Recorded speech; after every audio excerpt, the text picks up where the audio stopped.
the pleasure to present to you Dr. Martin Luther King, Jr.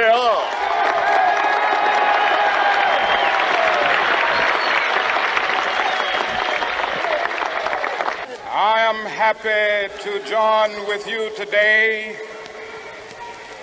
in what will go down in history as the greatest demonstration for freedom in the history of our nation.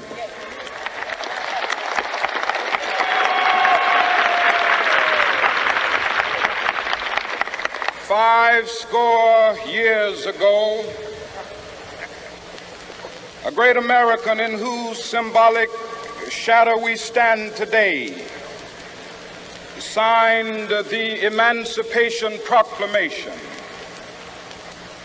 This momentous decree came as a great beacon light of hope to millions of Negro slaves who had been seared in the flames of withering injustice.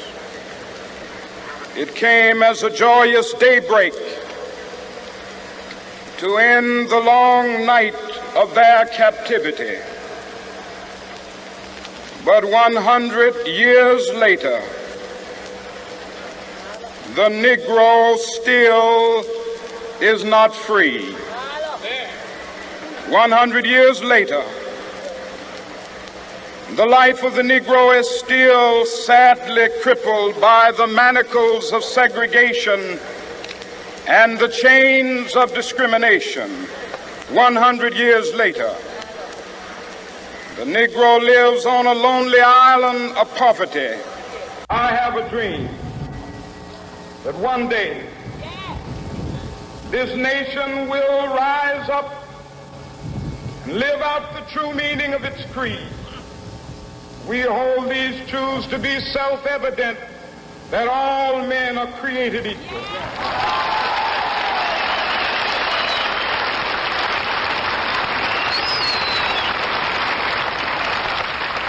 I have a dream that one day on the red hills of Georgia, sons of former slaves and the sons of former slave owners will they be able to sit down together at the table of brotherhood. I have a dream that one day,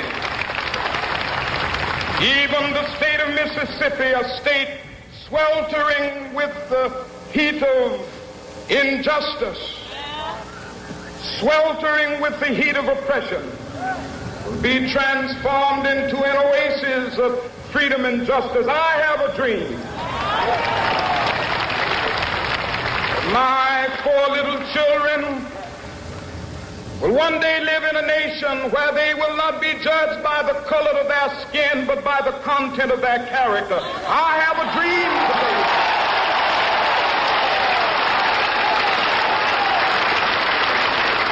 I have a dream that one day, down in Alabama with its vicious racists, with its governor having his lips dripping with the words of interposition and nullification.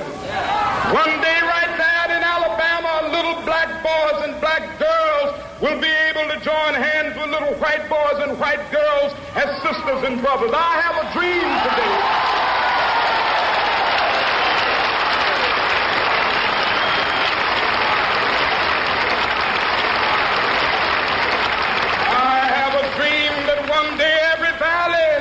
Exalted. And every hill and mountain shall be made low, the rough places will be made plain, and the crooked places will be made straight, and the glory of the Lord shall be revealed, and all flesh shall see it together.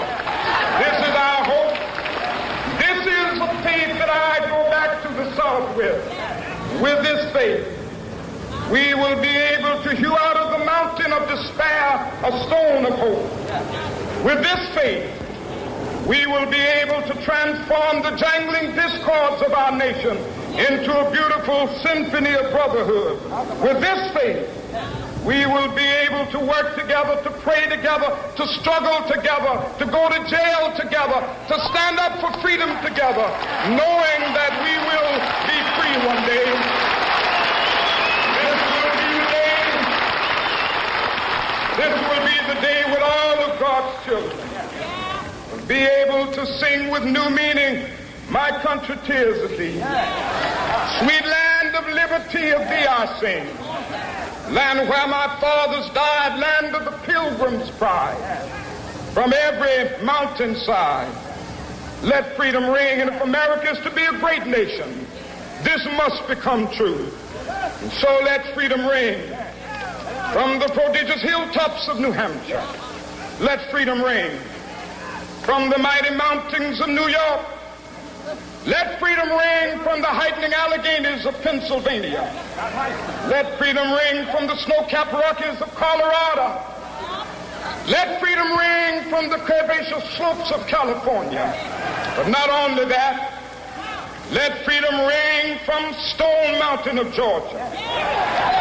Let freedom ring from Lookout Mountain of Tennessee. Let freedom ring from every hill and molehill of Mississippi, from every mountainside. Let freedom ring, and when we capital,